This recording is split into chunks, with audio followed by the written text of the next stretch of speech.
Les saluda el pastor Luis Solano de Comunidad Cristiana El Reflejo en Llorente de Tibás, en San José de Costa Rica. La semana pasada iniciamos la primera parte de la explicación o de la consideración de la parábola de la red barredera. ¿Recuerdan? Estuvimos analizando algunos aspectos relacionados con esta parábola en particular, el contexto en el medio del cual Jesús está hablando de esta parábola en una aldea de pescadores con gente que está muy familiarizada con los elementos que él está incorporando precisamente en esta parábola. Vimos algunas cosas, hablamos acerca de la red que es lanzada al mar, lanzada por estos que Dios había convertido en pescadores de hombres, al mar de la humanidad, para meter dentro de esta red a una gran cantidad de peces. Obviamente pues no una totalidad, pero sí una gran cantidad de peces. Y después de que esta red estaba llena, entonces salían a la playa para poder hacer una escogencia de los peces buenos y los peces malos. ¿Recuerdan todo eso? Bien. Esta escogencia entendíamos nosotros que la había hecho precisamente que era responsabilidad, digamos, realizar esta selección por parte de los ángeles. Entonces, ahora vamos a ver, porque al final de esta selección dice que los buenos se ponen en una canasta y los malos precisamente se echan en un horno de fuego. Entonces hablamos acerca del horno de fuego la semana pasada, recuerdan, estuvimos viendo el caso de Sadrach, Mesach y Abednego, que fueron lanzados justamente en un horno de fuego. ¿Y cuál era el propósito de haberlos metido en ese horno de fuego? O sea, no era para atormentarlos o martirizarlos ni cosa por el estilo. La acción de Nabucodonosor de lanzar a estos tres hebreos en el horno de fuego era para castigarlos o ejecutar, digamos, la sanción correspondiente por no haber obedecido al decreto del rey de inclinarse ante la estatua, ante la imagen que había erigido el rey. Entonces el propósito de este horno de fuego era destruirlos, en resumen, o sea, que el fuego los consumiera, que el fuego los destruyera. ¿Ok? Sodoma y Gomorra, otro ejemplo de esto también, donde el fuego se manifiesta como un elemento de juicio, de destrucción, porque el fuego que cae sobre las dos ciudades de Sodoma y Gomorra tiene como objetivo destruir las ciudades y destruir a las personas que vivían ahí también, por la manera infame, la manera pecadora, degradada de vivir que tenían los sodomitas y los de la ciudad de Gomorra. ¿Ok? Entonces vimos que esto tiene precisamente como objetivo eso. También se habló la semana pasada de los hijos de Aarón, el sumo sacerdote que quemaron fuego extraño delante del Señor, dice Levítico 10:2, y de la presencia del Señor salió fuego que los consumió y murieron delante del Señor. ¿Por qué?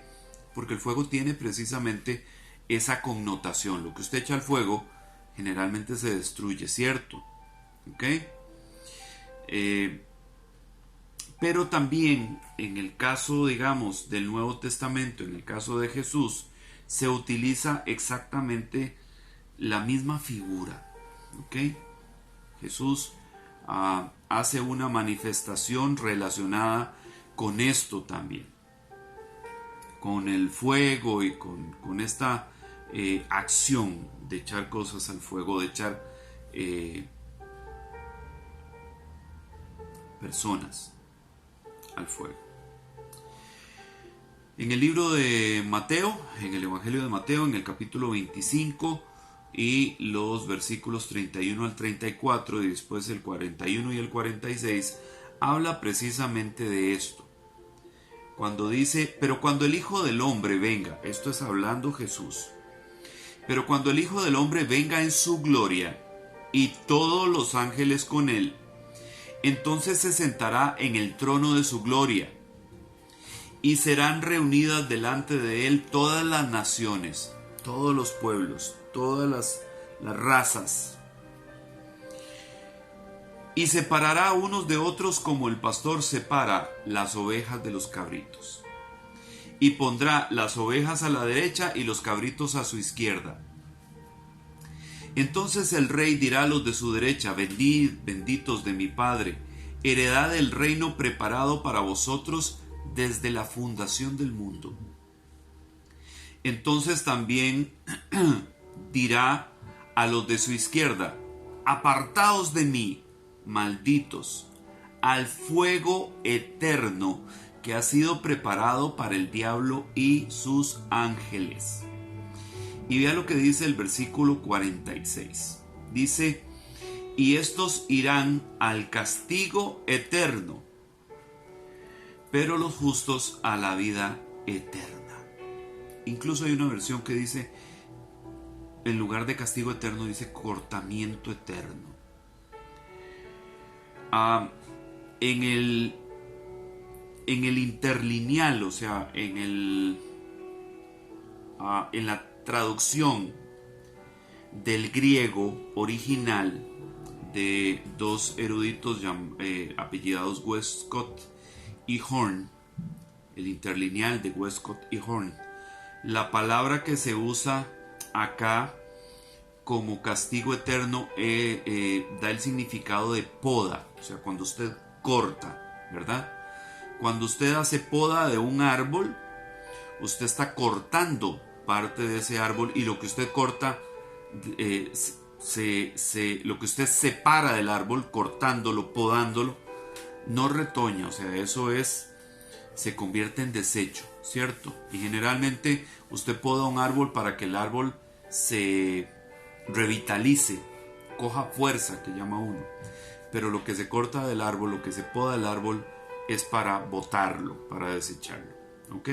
Pues la palabra que aparece en este pasaje, en este pasaje de Mateo, en el capítulo 25 y el versículo 46, la palabra griega se traduce como poda en el interlineal de estos Westcott y Horn. Pero no es Jesús el único que habla acerca de este tema, de la destrucción, de la separación, de la poda, del castigo eterno que dice acá. También Daniel, el profeta, Juan el Bautista, el apóstol Pedro y el profeta Isaías hablan justamente de esto de manera particular cada uno. Veamos lo que dice Daniel. Daniel en el capítulo 12 y los versículos 1 y 2 dice lo siguiente: profecía de lo que ocurriría en el futuro. En aquel tiempo se levantará Miguel, el gran príncipe que vela sobre los hijos de su pueblo. Será un tiempo de angustia cual nunca hubo desde que existen las naciones hasta entonces.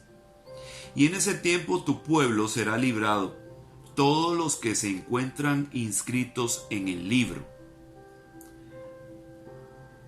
Y muchos de los que duermen en el polvo de la tierra despertarán. Unos para la vida eterna y otros para la ignominia, para el desprecio eterno. ¿Usted sabe qué significa esta palabra? Ignominia. Ignominia significa no nombrado. ¿Ok? Cuando usted quiere sacar tanto de su vida a una persona que ni siquiera lo vuelve a nombrar más. O sea, esa persona queda absolutamente desterrada de su vida, desconectada de su vida, al punto que usted ni siquiera lo nombra. Entonces dice acá Daniel que de los que vayan a ser resucitados, Algunos van a ser resucitados para vida eterna y otros para ignominia, para desprecio eterno, o sea, para ser completamente desaparecidos en la totalidad, hasta el punto de la ignominia, de no nombrarse más, al desprecio eterno, dice. O sea, para ser nunca más, ni siquiera mencionados, ni siquiera nombrados. ¿Ok? Ahora, en el capítulo 3 del Evangelio de Mateo, en el versículo 12, habla Juan el Bautista lo siguiente: el bieldo está en su mano, hablando de Jesús, y limpiará completamente su era, y recogerá su trigo en el granero, pero quemará la paja en fuego inextinguible. ¿Ok? Otra vez nosotros entendemos que el fuego sirve como elemento de destrucción. ¿Ok? Que lo que se echa al fuego se destruye, ciertamente. Pero viene Pedro también hablando de esto. En la segunda carta de Pedro, en el versículo 3, capítulo 3, perdón, y el versículo 7 dice lo siguiente: pero los cielos y la tierra actuales están reservados por su palabra para el fuego, guardados para el día del juicio y de la destrucción de los impíos. Aquí está hablando de destrucción. Ya vamos señalando algunas palabras clave en esto: desprecio eterno, poda, castigo eterno, ignominia. Todo esto a nosotros nos da un sentido, nos da un contexto, una ubicación de a qué apuntan todas estas palabras cuando nosotros hablamos precisamente de fuego. ¿Ok? Y por último, el profeta Isaías en el capítulo 66 y el verso 24 dice lo siguiente: y cuando salgan, verán los cadáveres de los hombres que se rebelaron contra mí, porque su gusano no morirá, ni su fuego se apagará, y serán el horror de toda la humanidad. Entonces, aquí ahora está hablando de fuego otra vez, pero además de fuego, está hablando de un fuego que no se apaga, y está hablando de un gusano que no muere. A ver, ¿usted conoce algún gusano que no muera? No, ¿verdad? ¿Usted conoce un fuego que nunca se apaga? Pues habría que mantenerlo encendido permanentemente. Alguien tendría que encargarse de que ese fuego se mantenga encendido permanentemente. Pero como estamos hablando, como estamos contextualizando el fuego como figura de destrucción, pensando que lo que se echa al fuego se destruye, desaparece, entonces vamos a entrar un poquito en detalle con respecto a este pasaje específicamente, el de Isaías 66:24, donde habla de un gusano que no morirá y un fuego que no se apagará. ¿Ok? Fuego que nunca se apaga y gusano que no muere. A ver, Jesús también habló de esto. También manifestó algo similar con respecto a esto. Vea lo que dice en el Evangelio de Mateo, en el capítulo 5 y el verso 22. Dice: pero yo os digo,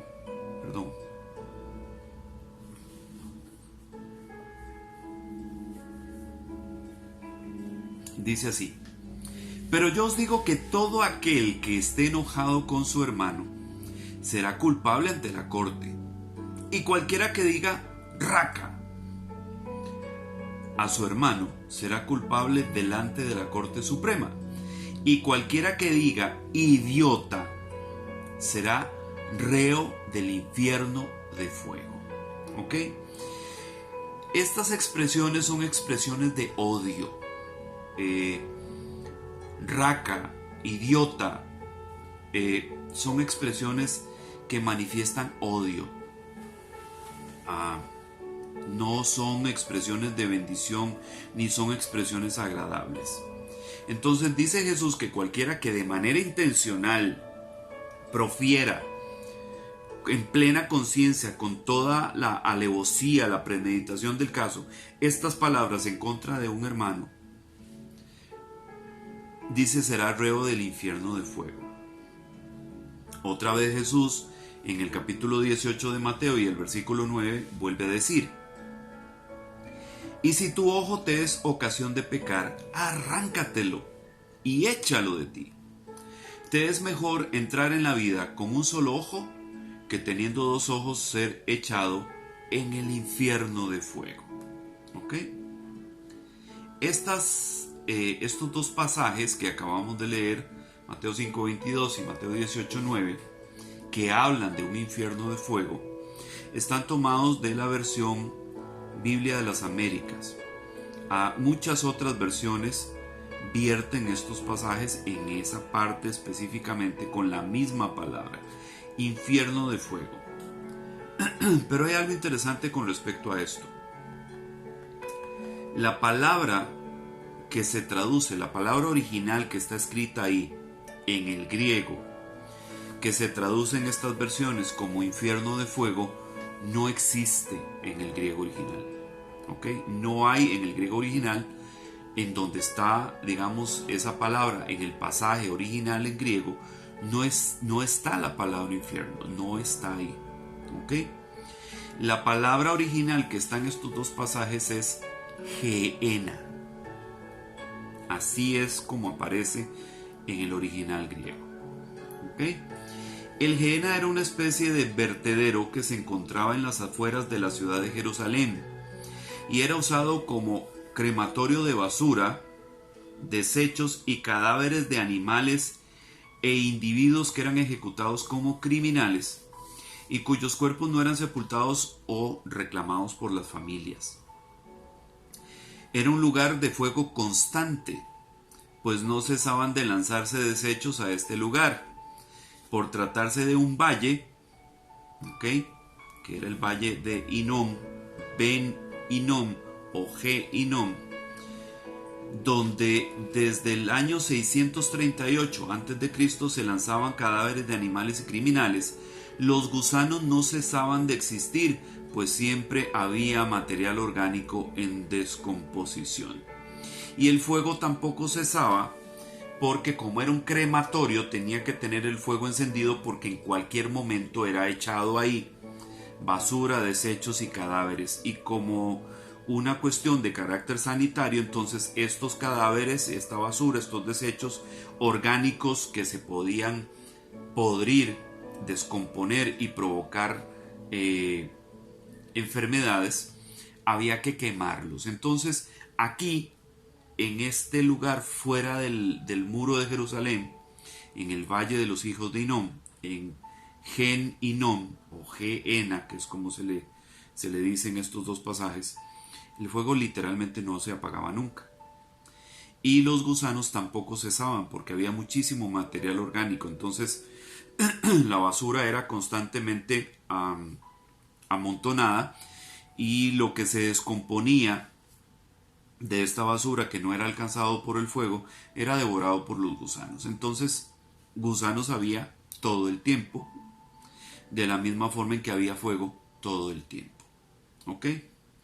Ahora, ¿de dónde viene esto del valle de Hinnom y de dónde viene esto del fuego de este lugar? ¿Y qué opinaba Dios con respecto a eso? Con respecto a la idea de someter a las personas al fuego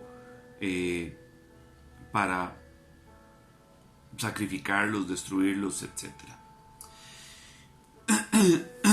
Perdón, en el libro de los Reyes, en el segundo libro de los Reyes, en el capítulo 17 y el versículo 16, habla en contra de esta práctica. Vean lo que dice segundo de Reyes 17:16. Dice: y abandonaron todos los mandamientos del Señor su Dios, y se hicieron imágenes fundidas de 2 becerros. Hicieron una acera, adoraron a todo el ejército de los cielos y sirvieron a Baal. ¿Ok? Dice que hicieron imágenes fundidas de 2 becerros. una de las principales prácticas paganas que adoptó el pueblo de Israel era la adoración de Tamuz. Y Tamuz era representado precisamente con la figura de un becerro, de un toro joven. Entonces, esto que hacen acá, esto que manifiesta el libro del Segundo de los Reyes, en este pasaje, en este versículo, tiene que ver precisamente con esa adoración que el pueblo de Israel había adquirido a Tamuz. De hecho, se menciona muchísimo en el Antiguo Testamento esta influencia fuerte que tenía la adoración de Tamuz entre el pueblo de Israel. Dice que también hicieron una imagen de Acera. Acera es la reina del cielo, o sea, la diosa madre que adoraban las culturas paganas que eran vecinas de los judíos en esta época. Dice, adoraron al ejército de los cielos y sirvieron a Baal. Muchos Baales de hecho había. Pero vea lo que hacían en esos lugares, en esos altares y con esas imágenes de hierro fundido que habían hecho. Dice Jeremías 32:35. Y edificaron los lugares altos de Baal, que están en el valle de Ben Hinnom, el valle de los hijos de Hinnom. Cuando dice la Biblia en hebreo Ben, significa hijo de. Entonces Ben Hinnom significa hijos de Hinnom. Dice, para hacer pasar por el fuego a sus hijos y a sus hijas, en honor de Moloch, lo cual no les había mandado, ni me pasó por la mente que ellos cometieran esta abominación para hacer que Judá pecara. Entonces, para Dios, esta práctica que habían adquirido los israelitas, los hebreos, de adorar a estos dioses falsos y hacer pasar a sus hijos por el fuego, o sea, quemar a sus hijos en honor a Moloch, era algo que dice aquí, y lo dice muy claro: yo no se los mandé, ni siquiera me pasó por la mente. ¿Ok? Entonces, para ver si entendemos bien, a Dios no le gustaba esta práctica de quemar a la gente en el fuego. Lo dice aquí. Dice que ni siquiera le pasó por la mente, ni siquiera le pasó por la mente la posibilidad de hacer semejante cosa. Entonces, si a Dios no se le ocurrió hacer semejante cosa, si ni siquiera le pasó por la mente. Inclusive hay otro pasaje del Antiguo Testamento que dice que esto era una abominación para Dios. ¿Ok? Cuando hablamos de que algo es una abominación para Dios, es algo detestable para Dios, es tan desagradable para Dios que lo hace reaccionar de manera inmediata. ¿Ok? Es algo que Dios no tolera. Y dice que esto de pasar a las personas por el fuego, para él era una abominación. Entonces, si para Dios es una abominación hacer pasar a la gente por el fuego, ¿qué es exactamente el horno de fuego?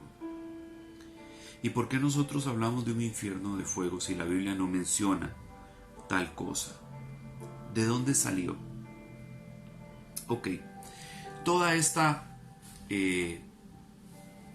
creencia, toda esta doctrina que ha tenido la iglesia cristiana durante siglos viene de la influencia a la que estuvieron expuestos durante varios siglos los judíos durante los años o los siglos posteriores a la llegada de Jesús, más o menos como unos 500, 400 años antes de Cristo. Los judíos habían estado expuestos al pensamiento griego, habían sido helenizados, y entonces los griegos tenían una creencia acerca de la inmortalidad del alma, y tenían una creencia también acerca de un lugar, un inframundo, que ellos señalaban, digamos, en las profundidades de la tierra, donde las personas eran castigadas por sus malas acciones. Este inframundo inclusive tenía una figura de una especie de carcelero que no dejaba salir a nadie de ahí. ¿Ok? ¿Por qué podemos afirmar que esto fue así?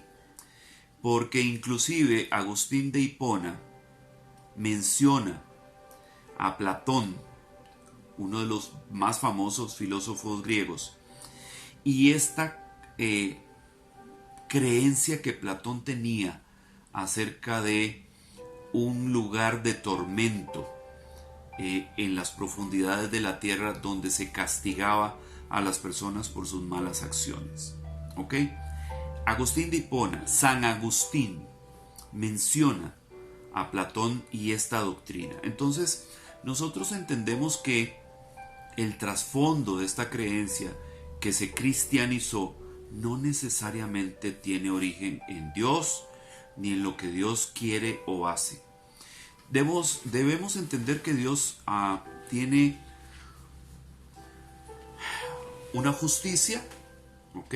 Y tiene un código por el cual se rige Él y espera que todas las personas, toda su creación se rija. Y que obviamente ese código, ese estatuto, ese reglamento contempla sanciones para aquellos que no obedecen a estas reglas o a estas leyes. ¿Ok? De la misma forma que si usted, por ejemplo, quiere violar la ley universal de la gravedad, pues va a tener que pagar las consecuencias por eso. O sea, si usted se sube a un lugar demasiado alto, un edificio, y se lanza desde ahí, usted va a pagar las consecuencias de no tomar en cuenta la ley de la gravedad, que dice que su cuerpo, la masa de su cuerpo, se va a acelerar y se va a precipitar contra la tierra y usted va a sufrir o heridas muy graves o la muerte. ¿Ok? De la misma manera, Dios ha establecido leyes, estatutos y reglamentos que Él espera que nosotros como seres humanos, como criaturas de Él, obedezcamos. Y si esas leyes no son obedecidas, hay sanciones y consecuencias que debemos aceptar. Ahora, ¿tiene esto alguna referencia en las Escrituras, específicamente en el Nuevo Testamento? Sí. En la segunda carta de Pablo a los Tesalonicenses, en el capítulo 1 y los versículos 6 al 9, dice así: porque después de todo es justo, ponga atención, es justo delante de Dios retribuir con aflicción a los que os afligen y daros alivio a vosotros que sois afligidos, y también a nosotros, cuando el Señor Jesús se ha revelado desde el cielo con sus poderosos ángeles en llama de fuego, con poder de destrucción. Dice el 8, dando retribución a los que no conocen a Dios y a los que no obedecen al Evangelio de nuestro Señor Jesús. Estos sufrirán el castigo de eterna destrucción, excluidos de la presencia del Señor y de la gloria de su poder. Entonces, de acuerdo con este pasaje de Segunda de Tesalonicenses, ¿en qué consiste exactamente ese horno de fuego que menciona Jesús en la parábola de la red barredera? Cuando los ángeles separan a los peces buenos de los malos y a los malos los echan en el horno de fuego. Precisamente habla de esto. Justamente habla de esto. Retribuir con aflicción a los que os afligen. Dando retribución a los que no conocen a Dios y a los que no obedecen el Evangelio de nuestro Señor Jesús, que sufrirán castigo de eterna ¿qué? Destrucción. Excluidos de la presencia del Señor y de la gloria de su poder. ¿Qué significa entonces? Que lo que va a resultar con ellos es que van a ser destruidos, van a ser borrados, van a caer en esa categoría de la ignominia, donde nunca más van a ser ni siquiera mencionados, totalmente desarraigados, destruidos y excluidos de la presencia del Señor y de la gloria de su poder. Menciono esto porque Tal vez durante mucho tiempo nosotros hemos vivido creyendo en un infierno de fuego para que esto nos someta de alguna u otra forma por temor a la ley de Dios. Pero Dios no es un Dios que ejecute iracundo este tipo de castigos. Dios es un Dios justo y es un Dios de amor. Entonces, no significa que su amor no va a permitir que los que tomaron decisiones contrarias a su voluntad reciban lo que merecen y lo que les corresponde, porque Él es justo. Y la justicia dice, el principio de justicia es que usted reciba lo que merece, bueno o malo. Entonces, si usted decidió no obedecer o desconocer a Dios, pues lo justo es que reciba la retribución que corresponde a eso, sufriendo destrucción permanente, excluido de la presencia del Señor y de la gloria de su poder. Que a nosotros no nos pase, hermanos, y que cuando hablemos con otras personas acerca de esto les expliquemos claramente de qué se trata, para que tengamos la idea correcta y para que entendamos que estas doctrinas que se fueron infiltrando de alguna u otra forma dentro de la iglesia cristiana no tenían un principio en Dios, vienen de otras filosofías y de otros orígenes que no tienen relación precisamente con Dios. Espero que esto sea de verdad de provecho para usted y que esta palabra le bendiga y le quite todo temor, todo miedo acerca de un infierno de fuego, de tormento, de martirio permanente, porque parece que la Biblia no respalda esto. Que Dios les bendiga, que Dios te bendiga y te guarde, que el Señor haga resplandecer su rostro sobre ti, que tenga de ti misericordia y te dé paz. Dios les bendiga, hermano.